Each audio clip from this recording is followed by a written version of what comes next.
வல்ல இறைவனின் அருள் கருணையினால் இந்த புயலை அருள்மிகு வழிகாட்டும் மாளிகைப்பாறை கருப்பசாமி திருக்கோவிலுக்கு வருகை தந்திருக்கிற எல்லா பக்தர்களுக்கும் நம் திருக்கோவிலின் அருள் நிறைந்த காட்சிகளை எல்லாம் யூடியூப் சேனல் மூலமாக உலகமெங்கும் பார்த்து நான் மனதுக்குள்ளே பிரார்த்தனை செய்து கொண்டிருக்கிற எல்லா பக்தர்களுக்கும் உங்கள் அனைவருடைய எண்ணங்களும் என்னாலும் ஈடேறி நீங்கள் நிம்மதியாக வாழ வேண்டும் என்று சொல்லி உங்களுக்காக பிரார்த்தனை செய்து கொள்கிறேன். மன்னிக்க தெரிந்தவன் மகான், மன்னிப்பு கேட்கக்கூடியவன் அறியாமை மிகுந்தவன், தெளிந்த அறிவுடையவன் நன்னடத்தை உடையவன் யாரிடமும் மன்னிப்பு கேட்பதில்லை என்பதுதான் இலக்கணம். தெளிந்த அறிவும் நன்னடத்தையும் உடையவன் யாரிடமும் அவன் மன்னிப்பு கேட்பதில்லை. ஏனென்றால் மன்னிக்கக்கூடிய அளவுக்கு அவன் தவறுகள் செய்யாமல் இருப்பான். ஆனால் அப்படி ஒரு மனிதனை இந்த பூதவுலகிலே கண்டறிவது மிகவும் கடினம். தவறுகளும் தப்புகளும் அறியாமைகளும் மயங்கி கிடந்த பிறப்புதான் மனிதனுடைய பிறப்பு. 1000 கூழாங்கற்களிலே ஏதேனும் ஒரு கருதான் வைரக்கல்லாகும். ஆனால் அந்த 1000 கல்களை தேடி பிடிக்கும் வரை எடுக்கின்ற பயிற்சி ஒரு பெரிய அனுபவத்தை கொடுக்கும். அதான் மனித வாழ்வு. இந்த மனித வாழ்வில் பெறக்கூடிய அனுபவம் மட்டும் நமக்கு தெளிந்த அறிவை, நன்னடத்தை, ஒழுக்கத்தை, வாழ்க்கையில் பல சந்திப்புகளை, சிந்தனைகளை கொடுப்பதற்கு ஒரு காரணமாகவும் அதுவே அனுபவமாகவும் நிகழும். இந்த திருக்கோவிலை எடுத்துக்கொள்வோம். புதுமையா ஒருத்தர் மன வேதனை தாங்க முடியாமல் இந்த கோவிலுக்கு வருகிறார். இந்த கோவிலுக்கு ஒவ்வொரு பக்தருடைய துயரங்களையும் வேதனைகளையும் சொல்வதையும் வெளிப்படுத்துவதையும் பார்த்து இவங்க எல்லாரையும் விட நாம எவ்வளவோ பரவாயில்லை என்ற ஒரு அனுபவத்தையும் ஒரு அறிவுறுத்தலையும் ஒரு பக்தன் அடைந்து விடுகிறார்.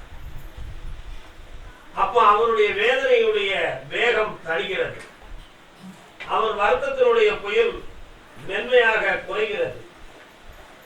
இப்படி அனுபவப்படுகிற பொழுது ஒரு வகையான மனதின் தெளிவும், அறிவின் தெளிவும், உணர்வின் அடக்கமும், உள்ளத்தின் பக்குவமும் மனிதனுக்கு ஒரு பாடத்திட்டங்களாக அமைவதற்காகத்தான் 1000 தலைகண்டால் அன்று செய்த பாவம் அன்றைய தீரும் என்று சொல்வார்.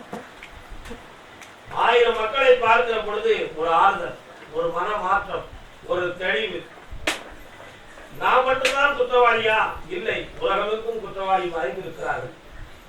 நான் மட்டும்தான் துயரத்தை அடைந்திருக்கிறோமா? இல்லை, இவ்வுலகில் பிறந்தவர் எல்லோருக்கும் அவரவருக்கு தகுதியான அளவுக்கு துயரமும் துன்பமும் அவருடைய உள்ளத்தில் சுமையாகத்தான் இருக்கிறது என்பதைத்தான் மனிதன் அனுபவத்தை தெரிந்து கொள்கிறார். ஸ்ரீராமருடைய அவதாரத்தில் அவர் அடையாத துயரமே கிடையாது. அன்னை சீதாதேவியுடைய அவதாரத்தில் அவள் அடையாத கண்ணீரே கிடையாது. நங்கதங்காள் வரலாற்றில் அவள் அனுபவிக்காத துயர அறைகளும் தண்டனைகளும் யாருமே இந்த உலகில் அடைத்ததே இல்லை.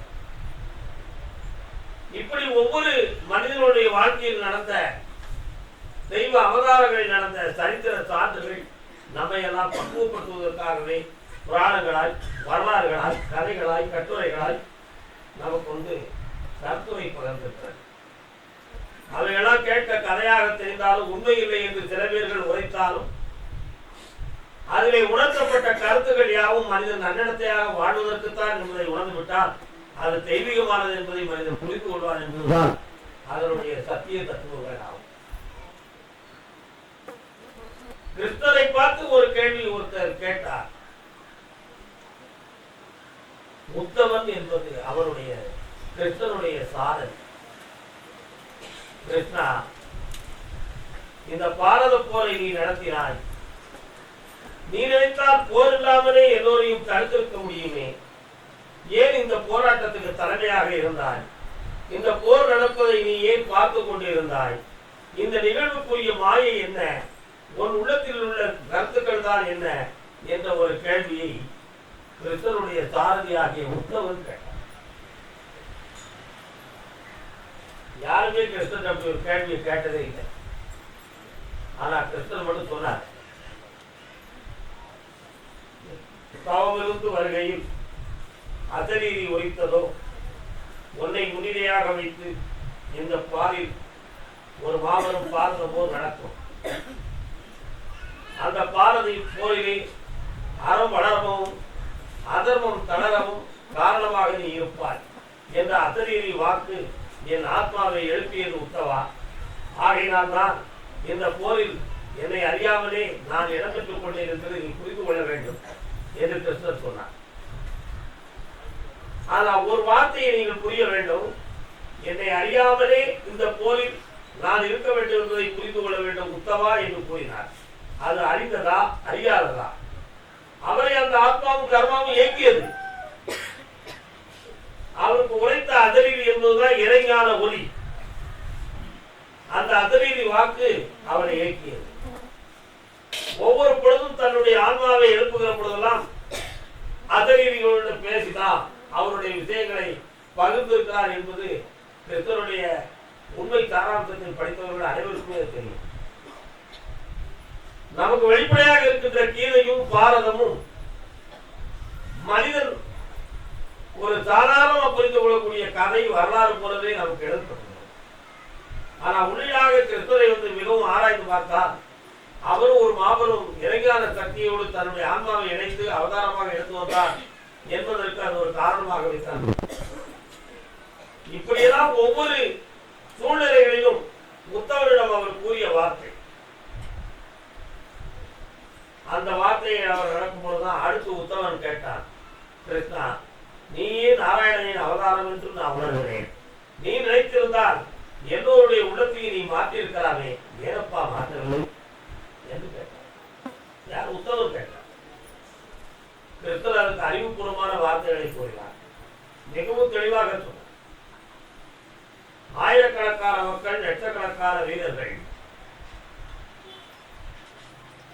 அதே மாதிரி எண்ணில் அடங்காத அரசர்கள், இவர்கள் அனைவருடைய ஆன்மாவுக்குள்ளும் என்னுடைய ஆத்ம சக்தியை நான் செலுத்தி அவர்களுடைய உணர்வறைகளை மாற்றலாம் என்று நான் முயற்சித்தான். அவர்களுடைய கர்மங்களும் கர்மாக்களும் அப்படி இல்லை உத்தவா. அவர்கள் இந்த போரிலே கலந்து கொள்ள வேண்டும், அதர்மத்தை செய்து தான் இந்த மறுபிறவியை எடுத்துக்கொள்ள வேண்டும் என்ற அவதார நோக்கோடு பிறந்தவர்கள் என்பதை உணர்ந்து என்னுடைய ஜீவாந்தர சக்தியை அவர்களிடம் பிரயோகிக்க முடியவில்லை என்பதை நீ புரிந்து கொள்ள வேண்டும் என்று அவர் கூறினார். அப்ப இவருடைய ஆத்ம சக்தியை என்ன செய்ய முடியல, அந்த கர்மா தடுக்கும் பொழுது இவரால் செலுத்த முடியல. ஆகையினால் இந்த கர்மம் நடப்பதற்கு சாட்சியாகவே இருப்போம்.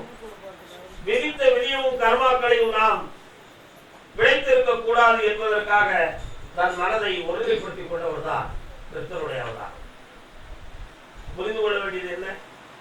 1000 பக்தர்கள் வந்திருக்கிறீர்கள், என்னை சாமி கூப்பிடவில்லை அப்படின்னு குற்றம் சுமத்தக்கூடியவர்கள், ஏதோ நமக்கு அந்த பாக்கியை கிடைக்கவில்லை என்று மனதை தளர்த்தி கொள்ளக்கூடியவர்கள், எந்த ஒரு நாள் கர்மசாமியுடைய அனுசரணை நமக்கு உண்டு என்று தன் உள்ளத்தை உயர்த்திக் கொள்ளக்கூடியவர்களும், இந்த புண்ணியத்திற்கு வந்த மட்டும் நாம் நிச்சயமாக திருப்பம் உண்டு என்ற நம்பிக்கை மிகுந்த பக்தி உடையவர்களும் இந்த கோவில் கூட்டத்தில் நிறைந்திருக்கிறீர்கள். ஆனா உண்மை அனுபவம் என்ன? யாருடைய கர்மா, யாருடைய கர்மம் கர்மசாமியுடைய அருளாசியை பெற்று இந்த வாக்கை இவன் பெற வேண்டும் என்று விதிக்கப்பட்டதோ அவன் அந்த வாக்கை பெறுகிறான், அவன் அந்த தெளிவை அடைகிறான். பாக்கி எல்லோருமே இந்த தளத்தில் இந்த புண்ணிய சக்தியை பார்த்து மனதுக்குள் பிரார்த்தனை செய்து தன்னுடைய பிறவி பெயரை தீர்க்க வேண்டும் கர்மாக்களால் உந்தப்பட்டு வந்தவர்கள் இந்த பக்தர்கள் என்பதை யாரும் மறக்கவும் முடியாது, மறுக்கவும் முடியாது. எத்தனையோ முயற்சி செய்தாலும் அந்த கர்மங்களை மீறி யாராலும் செயல்பட முடியவில்லை என்பதற்கு கிருஷ்ணர் ஒரு ஆதாரமாகும். அந்த கர்மங்களை மீறி செயல்பட முடியவில்லை என்பதற்கு கிருஷ்ணருடைய அவதாரம் ஒரு மாபெரும் ஆதாரம். அதனால மனிதனுடைய ஆன்மாக்களிலே கர்மாக்கள் விதிமயமாக இருந்து மதியை மயக்கி வாழ வைத்துக் கொண்டிருக்கிறது என்பதை புரிந்து கொள்ள வேண்டும். அவளை தெளிவடைவதற்காக பக்தி, ஞானம், தவம் இவைகளெல்லாம் நமக்கு கை கொடுக்கின்ற மாபெரும் கருவிகள். அந்த கருவி காரணத்தை மனிதன் இப்பொழுது கையில் எடுப்பதற்கு அவங்களுக்கு காலதாமதம் இருக்கு. காண முடியவில்லை. ஏன்? இன்றைய பசி தீர்ப்பதற்கு உணவு எங்கே? மனிதனுடைய கேள்வி அதுதான். இன்றைய பசிக்கு உணவு எங்கே? இன்றிருக்கும் துயரத்தை தீர்ப்பதற்கு தெளிவு எங்கே? இன்றிருக்கனுடைய மனதில் இருக்கின்ற இந்த சுமையை இறக்கி வைக்கும் சுமை தாங்கி எங்கே? யார் மூலமாக, எப்படி, எந்த வழியில் நாம் தெளிவடைய போகிறோம் என்ற ஒரு தாகத்தில் தனக்குள்ளே கேள்வி கேட்டுக்கொண்டு குழம்பிக் கொண்டிருக்கிற மனித உலகத்தில் தான் நாம் இறந்து கொண்டிருக்கிறோம், வாழ்ந்து கொண்டிருக்கிறோம். ஆகையினால் மனிதன் இப்பொழுது ஞானத்தையோ தவத்தையோ எடுத்துக் கொள்வதற்கு இது தயாராக இல்லை. லட்சக்கணக்கான மனிதர்களில் ஒருவர் வேண்டுமானால் ஆன்மீகத்தை பெற முடியும், தவத்தை பெற முடியும். ஆனா பாக்கி அத்தனை மக்களும் அதை பேசலாம், அதை பற்றி தெரிந்து கொள்ளலாம், அதன் மூலமாக பலனடைந்து கொள்ளலாம். அப்ப பிறவி பயன் என்பது இருந்தால் மட்டுமே அந்த தவத்தையும் ஞானத்தையும் அடைய முடிகிறது என்பதுதான் இதனுடைய விளக்கம். உங்களுக்கு தெரியும், மகாவீரர் என்பவர் சமண மதத்தை தோற்றுவித்த மகாவீரர். அவர் அரசராக இருந்தார். ஒரு அற்புதமான ஒரு செயலை சொன்னார். இந்த உலக வாழ்க்கை எனக்கு பிடித்து விட்டது, நான் வாழ்ந்தது போதும் என்ற முடிவெடுத்து விட்டேன். இனி இந்த மக்களுக்காக அரசாளுகிறதை விட இந்த மக்களுக்காக தவம் கொள்வதே சரி என்று நான் முடிவெடுத்தேன். அது எனது ஆத்மாவுக்கும் என் பிறவிக்கும் புண்ணியத்தை கொடுக்கும் என்பதை நான் உணர்ந்தேன். ஆகையால் என் செல்வ மக்களே, என்னுடைய அரச பதவியை நான் இத்தனாவது நாள் துறக்கப் போகிறேன். அதற்கு முன் என் சொத்துக்களை எல்லாம் யார் தேடி வந்து கேட்டாலும் அவர்களுக்கு தானமாக நான் கொடுக்க போகிறேன் என்று ஒரு அற்புதமான ஒரு வார்த்தையை அவர் பறைசாற்றினார். மக்கள் குறிப்பிட்ட காலத்திலிருந்து அவர் துறவுக்கு அரண்மனையை விட்டு வெளியேறும் காலவரை வரிசையாக மக்கள் வந்து சாறை சாறையாக வந்து மனமார்ந்த செல்வங்களையும் பொருட்களையும் மகாவீரரிடமிருந்து வாங்கி சென்றார்கள். ஆக அவர் குறிப்பிட்ட நாள் வந்து விட்டது. காலை சூரிய உதயமானது. இப்பொழுது நாம் அரண்மனையை விட்டு புறப்பட வேண்டும். ஆகையினால் தானம் நேற்றோடு முடிந்தன. இனி யாரும் நம்மை தடுக்கக்கூடாது என்ற ஒரு உணர்வுகளை மனதிலே கொண்டு சூரிய உதயத்தின் நாடிகையில் பூரண நமஸ்காரம் அரண்மனையமும் தன் மக்களையும் ஆனந்தமாக மனநிறைவோட வணங்கிவிட்டு வெளியே புறப்பட்டார். அப்படி புறப்பட்டு போய்கொண்டு காட்டின் எல்லைக்கு புறப்படுகிறார். அப்பொழுது ஒரு வறிய ஒரு ஏழை ஒருவன் கண்ணீர் தழுப்பிய கண்களோடும் தளர்ந்த கைகளோடும் நாடிதவழ்ந்த வார்த்தைகளோடும் தேடி வந்து ஓடி வந்து அரண்மனை வாசலுக்கு வந்தார். ஆனால் அது மகாவீரருக்கு தெரியாது. அப்பொழுது ஒருவரிடம் கேட்டார், மன்னர் இருக்கிறாரா என்று கேட்டார். மன்னர் அரச பதவியை துறந்து ஆண்டவன் சாதித்தியத்தை அடைவதற்காக துறவுகோலம் கொண்டு இங்கிருந்து புறப்பட்டு விட்டாரப்பா. நீ தானம் வாங்குவதற்கும் காலதாமதமா? இலவசமா வாங்குறதுக்கு கூட இவ்வளவு லேட்டா வரலாமான்னு கேட்டான். தானம் வாங்குவதற்கும் தாமதமா? என்னையே ஒரு கர்மப்பா, இதெல்லாம் ஒரு கர்மமாகும் சொன்னான். அரண்மனையில் ஒரு வாசி. இப்பொழுது எங்கு சென்றிருப்பார் மன்னர்? எப்படியாவது அவரை பார்த்தார், ஏதாவது கொடுக்க மாட்டார். ஒன்றுமில்லை என்று போய்விட்டார். இனி அவரிடம் கொடுப்பதற்கு என்னப்பா இருக்கிறது என்று கேட்டார். அவர் முகத்தை பார்த்தாவது என் மனதை நான், என் தாகத்தை நான் குறைத்துக் கொள்வேன், தேடுகிறேன் தேடுகிறேன் என்று சொல்லி அப்படி ஓடி சென்றார். ஆனால் மகாவீரர் ஒரு காட்டின் எல்லைக்கு போய் அருமையாக கண்களை மூடி தவத்தால் உட்கார்ந்து கொண்டார். இந்த தேடி வந்த இந்த வறியவனோ மிகவும் பக்கத்துல போகிற பொழுது அவர் கண்களை மூடி ஆழ்ந்த நித்தியதானத்திலே உட்கார்ந்திருந்தார். யார் வந்திருக்கிறார் என்பதை கவனிக்கக்கூடிய மனமும் உணர்வுகளோ அவருக்கு இல்லை. அப்பொழுது காற்று புயலாக இருந்த காற்று மெல்லிய தன்மையோடு தென்றலும் இல்லாமல் புயலும் இல்லாமல் நடுநிலை தவறிய காற்றாக வீசிக்கொண்டிருந்த மகாவீரர் ஒன்றை மறந்து விட்டார். அது என்னென்றால், அரசனாக இருக்கிற பொழுது எந்த ஆடையை அவர் கட்டியிருந்தாரோ அந்த ஆடையை மாற்றாமல் கெட்டிய ஆடையுடனே புறப்பட்டார். ஆனால் அந்த காற்றினுடைய அசைவின் காரணத்தினால் அவர் இடுப்பில் இருக்கக்கூடிய ஆடை மென்மையாக உறைந்து அப்படி காற்றில் அசைந்து கொண்டே இருந்தார். மகாவீரரை சந்திக்க வேண்டும் என்று சொல்லி அவரோடு ஓடி வந்த அந்த வறியவன் வந்து பார்க்கையில் அவருடைய முகத்தை பார்த்தான். எழுப்புவதற்கு மனமில்லை. கண்களை பார்த்தான், மூடிய கண்கள். நாம் நாடிய விஷயத்தை தெரியும்படி இல்லை. எப்படி உணர்த்துவென்று தெரியாமல் உள்ளத்தான் கொதித்தான். சத்தம் போட்டு விட்டால் நிச்சை கரைந்து விடுமோ என்று நெஞ்சு தடுமாறினான். ஆனால் அங்கிருந்து காற்று அசைகிற பொழுது அவருடைய வஸ்திரம் மட்டும் அப்படியே அசைந்தது.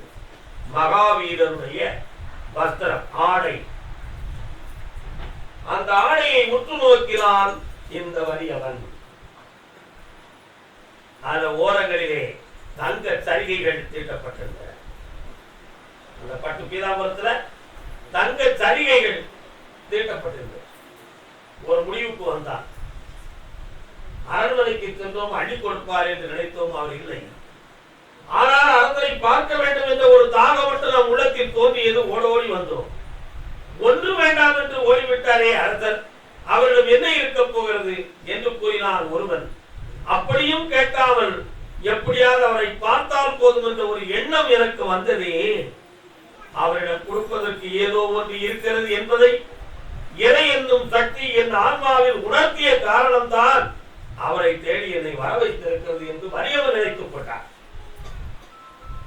அப்படியே வந்து பார்க்கிற பொழுது அந்த வஸ்திரம் அவருடைய இடுப்பை விட்டு மெல்ல மெல்ல மெல்ல மெல்ல நகன்று வந்திருக்கும் பொழுது இவர் போய் அந்த வஸ்திரத்தை 2 கைகளால் பிடித்துக் கொண்டார். அப்படி பிடித்து மென்மையாக வலிமையாக இழுத்தால் தவம் கரைந்துவிடும் என்று மென்மையாக இழுத்தார். காற்று அவனுக்கு உதவி செய்தது. கர்மம் அதுவென்று உணர்ந்தார். சத்தே இழுக்க இவர் கையில் முழுமையாக பீதாம்பரம், அந்த பட்டு பீதாம்பரம் கையில் கிடைத்து விட்டது. இறைவா என்று தனக்குள் உணர்ந்து கொண்டு அவர் கண்விழித்து பார்க்கும் முன்னே ஓடிவிட வேண்டும் என்று பதறி ஓடினான். காலிலே ஒரு ஆழமான முள்ளு தட்டி அம்மா அப்படி சத்தம் போட்டான்.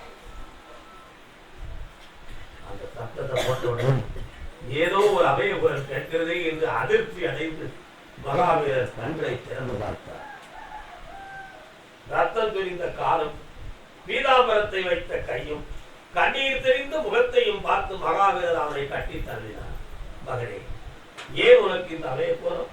எதற்காக இந்த சத்தம் என்று கேட்டார். நான் உங்களிடம் தான வாங்க வந்தேன், காணவில்லை. உங்கள் பீதாம்பரத்தில் இருந்த தங்க சரிகைகள் மீது எனக்கு நாட்டம் வந்து விட்டது. காற்றின் உதவியினால் அதை கை கொண்டேன். தவறென்றால் என்னை மன்னிக்க வேண்டும் என்றார். தவறில்லை மகனே, இதுவே தர்மமாகும் என்று கூறினார். எப்படி இது தர்மம்? என்னை நீங்கள் தனிய வைக்க வேண்டுமே என்று கேட்டார். இந்த ஆணையை மட்டும் நான் அரண்மனையில் விட்டு வந்திருந்தால் இந்த வந்த இடத்தில் ஏமாந்து சென்றிருப்பாய். நான் கண்களை மூடி தவம் இருக்காமல் இருந்திருந்தால் இந்த ஆடையை என் உடலிலே இருக்க கட்டியிருந்தேன். காற்றின் உதவி அசையாமல் இருந்திருந்தால் இந்த ஆடை உனக்கு கிடைத்திருக்க. ஆக என்னுடைய நாட்டில் ஒரு வறியவர் ஒருவருக்கு தானம் கொடுக்காமல் வந்துவிட்டேன் என்ற ஒரு பாவம் என் தவத்தை அழித்துவிடும். நீ வந்து என் வஸ்திரத்தை எடுத்ததும், நீ பெற்றுக் கொண்டதும் என் தவத்துக்கும் தர்மத்துக்கும் வலிமை என்று உணர்ந்து நான் உன்னை மன்னித்தேன். அப்பா, இது தவறில்லை என்று சொன்ன. அப்படி உணர்ந்த ஒருவன் பாதனவஸ்தாரம் சுவாமி, உண்மையாகவே நீங்கள் வந்து உள்ளத்தில் துறவு கொண்டு விட்டீர், அதை நான் உணர்ந்தேன். திருக்குறள் சொல்வான், நெஞ்சில் துறவார் துறந்தார் போல் வந்தித்து வாழ்வார்.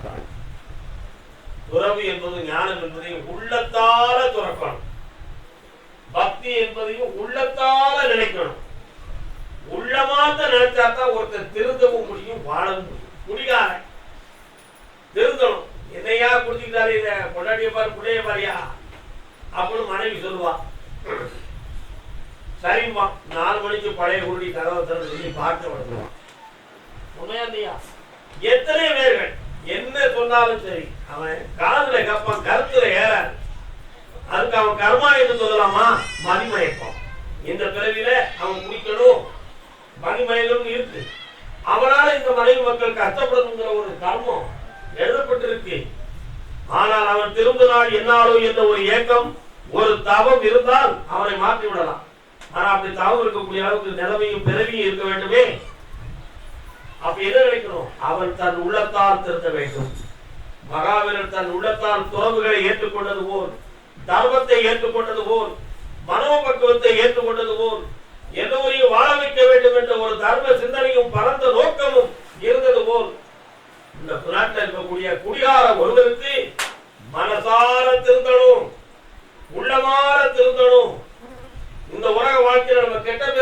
கூடாது என்ற ஒரு ஆழ்ந்தரமான ஆழ்ந்த சிந்தனை அவனுடைய இருதயத்துக்குள்ள உதயமாயிருதுன்னா நிச்சயமாக அவன் அதனால்தான் மனிதன் அத்தனை வரும். பகவானை அடையணுமா, நீ உள்ளமான நினைக்கணும், கருத்தோடு நினைக்கணும், தெளிந்த மனதோடு உணரணும்.